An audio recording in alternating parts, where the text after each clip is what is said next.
Salut à tous, je suis Serge Branco, serviteur de football et administrateur de football. Comme tous les lendemains des matchs de Lyon, on va faire un petit débrief de ce match qui s'est déroulé hier contre la Côte d'Ivoire. Je veux dire ici déjà félicitations à cette équipe.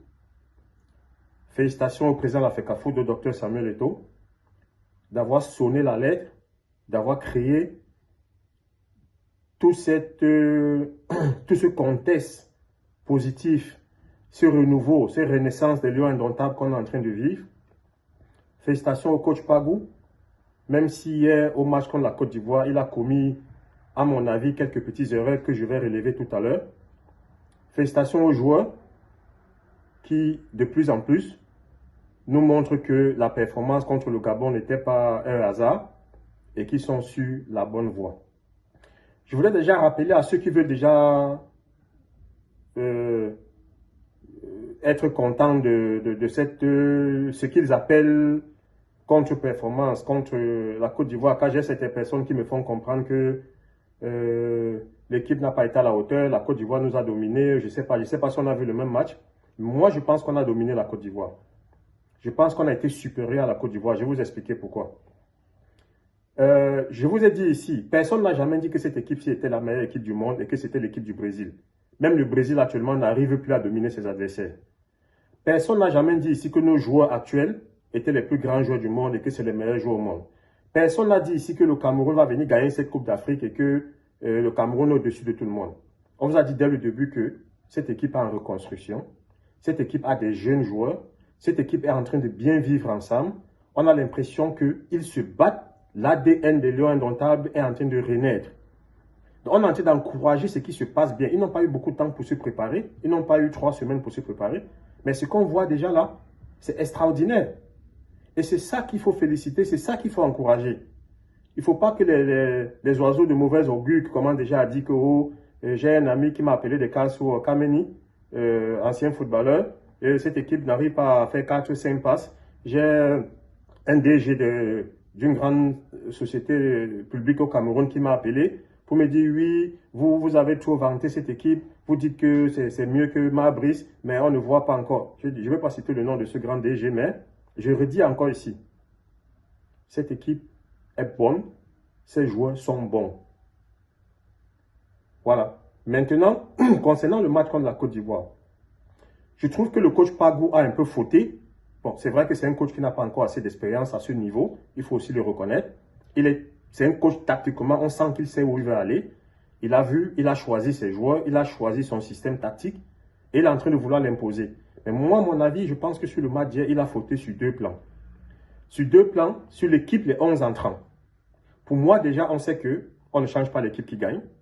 Déjà.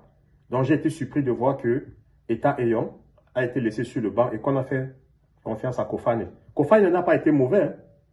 Mais pour, je sais pas, pour la confiance du joueur, quelqu'un qui commence un premier match et qui marque, au deuxième match, il l'enlève alors qu'il n'est pas blessé. Je trouve que c'est une faute de gestion du groupe. 2, Kofane est entré, il n'a pas fait moins mal que les autres, il n'a pas fait mieux bien que les autres. Il a été à la hauteur. Mais c'est le premier point où je trouve que le coach Pagou a fauté. 2, nos remplaçants n'ont pas apporté grand-chose. On a vu que les remplaçants de la Côte d'Ivoire ont apporté un plus. Ils étaient frais, ils étaient rapides, ils étaient dans le match. Mais nos remplaçants, j'ai l'impression qu'ils ont plutôt affaibli l'équipe. Et je n'ai pas compris la sortie de Namasso. Parce que dès que Namasso est sorti, Namasso c'est quelqu'un qui, entre les lignes, entre la défense centrale et entre le milieu des terrains de la Côte d'Ivoire et du Gabon, on a vu que c'est quelqu'un qui est dangereux. Quand on arrive à casser le premier rideau défensif de la Côte d'Ivoire, et que nos milieux offensifs ont le ballon dans le pied, ils vont en vitesse. Alors quand Namasso est sorti, j'ai eu l'impression que, Basso Gok, sérieux, je vous dis la vérité, c'est mon avis, Basso Gok, avec ce qu'on a vu là, il n'a pas le niveau d'être dans cette équipe. Mais comme je dis, c'est un ancien qui a de la bouteille, qui a de l'expérience. En plus, il est discipliné. En plus, il se fond bien dans le groupe, il ne fait pas des vagues. Je pense que sa place de grand frère est méritée sur le banc de touche. Car sportivement, franchement, sur le plan du jeu, moi je pense que Basso Gok n'a plus le niveau. Mais on a besoin des anciens pour encadrer les jeunes. Et c'est pour cette raison-là que je pense qu'il est là, mais que le coach, la prochaine fois, essaye de réfléchir par 2 fois avant de faire entrer Bassogor. C'est mon avis personnel, hein. Je dis ce que je pense. Voilà, donc maintenant, je pense qu'avec ça, il y a des imperfections. On n'a jamais dit que le coach Pagou était parfait et que les joueurs étaient parfaits. On a une très bonne équipe, l'enthousiasme est là, le Hemley est là, l'envie est là. Et même le style de jeu, on a un gardien qui rassure. On a une défense avec Samuel Koto qui est vraiment un homme très sûr de lui, très posé. Et ses relances et tout. Bon, je pense que chez Malone, il a encore des petites hésitations. Il n'est encore pas encore au niveau des autres. Mais il s'en sort pas mal. C'est pas ça. Les latéraux, il n'a rien à dire. Carlos Baleba, finalement, arrive déjà à comprendre qu'il ne faut plus qu'il garde le ballon dans son camp, qu'il faut qu'il joue plus vers de l'avant et qu'il mette plus de niveau plus de tempo vers l'avant. Je pense que les choses commencent à se régler dans le sens positif. Je suis content parce que ça a été un match plaisant. Et je dis qu'on a dominé la Côte d'Ivoire encore. Pourquoi? Parce qu'on est en train de faire match nul. On est en train de faire jeu égal avec les champions d'Afrique. N'oubliez pas que la Côte d'Ivoire est champion d'Afrique. Ils vivent ensemble depuis 3-4 ans, cette équipe de la Côte d'Ivoire.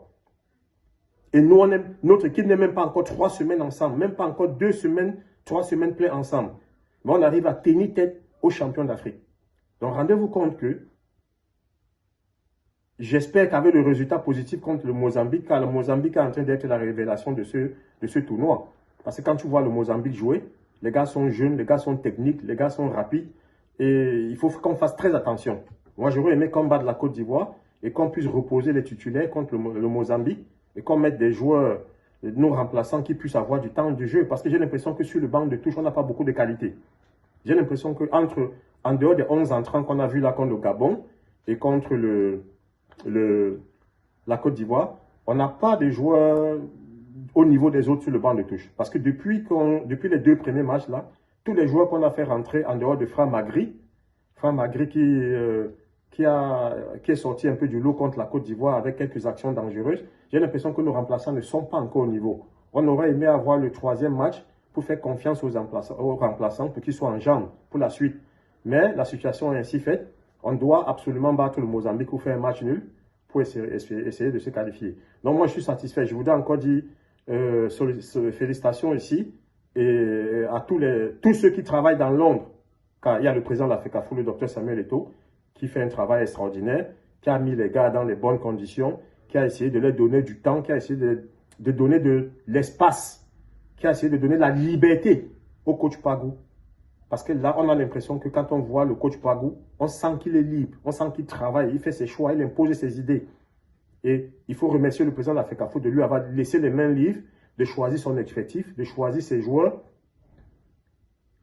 et de imposer sa tactique et d'imposer son style de jeu. Mais comme je vous ai dit, Pagou n'est pas parfait. Il a, le coach Pagou a aussi des imperfections que j'ai pu relever tout à l'heure, comme la non-titulation de Eta Eyo et par exemple la sortie de Momasso. Donc je trouve que c'est 2-3 petites choses qui n'ont pas marché. Mais en général, c'est un coach qui est au niveau, c'est un coach qui est en train d'imposer sa griffe, c'est un coach qui nous montre qu'il a de la présence. Il s'impose déjà les fils des militaires et il est en train d'imposer une discipline de militaires à cette équipe. Il faut féliciter ça. Donc je voulais aussi saluer ici les gens qui travaillent dans l'ombre de cette équipe. Le coordinateur des Lions Indomptables, Timothée Atouba, le team manager des Lions Indomptables, Anoudi Nicolas, le chef du protocole du président de l'Africafoot, M. Tamo, et les hommes de l'ombre comme Christian Kadji et Qualité Supérieure. C'est des gens qui travaillent dans l'ombre avec le président de l'Africafoot pour permettre à cette équipe de vous donner le résultat et de vous donner les performances que vous voyez là actuellement. Allez-y les Lions, continuez sur cette lancée. On est de tout cœur avec vous. Et j'appelle tout le monde à l'unisson derrière cette équipe. On a vu que cette équipe a des prémices de grandeur. On a vu que ces joueurs sont tellement humbles. Ils vivent bien ensemble. Ils sont humainement bons. Encourageons-les. Laissons nos querelles privées de hibou, de Églisien de côté et soutenons cette équipe. Merci.